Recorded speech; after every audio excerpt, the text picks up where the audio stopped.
यंदाच्या वर्षी सोलापुरात पावसाने लवकरच आगमन केलेलं आहे। आतापर्यंत सोलापूर शहरात बऱ्यापैकी पाऊस झालेला असून या पावसामुळे शहरातील सखल भागात पाऊस पडून गेल्यानंतर त्या सखल भागात पाणी साचल्याचे दिसून येत आहे।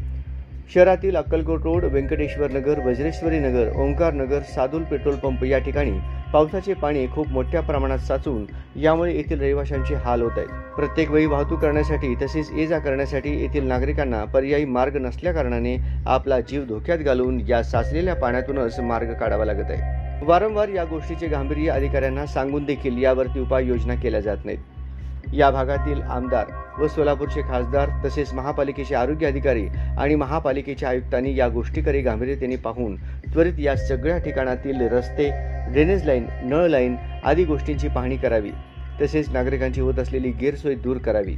विशेष करून वरद विनायक नगर, व्यंकटेश्वर नगर या वस्तीतून जाण्यासाठी दुसरा वहिवाट नसून एकच वहिवाट आहे आणि सादुल पेट्रोल पंप तर सगळ्या पाण्याने भरून निघाले आहे। यावर मार्ग काढून चांगल्या आणि उत्तम अशा प्रकारचा रस्ता करून द्यावा ही या ठिकाणातील स्थानिक रहिवाशांची मागणी आहे।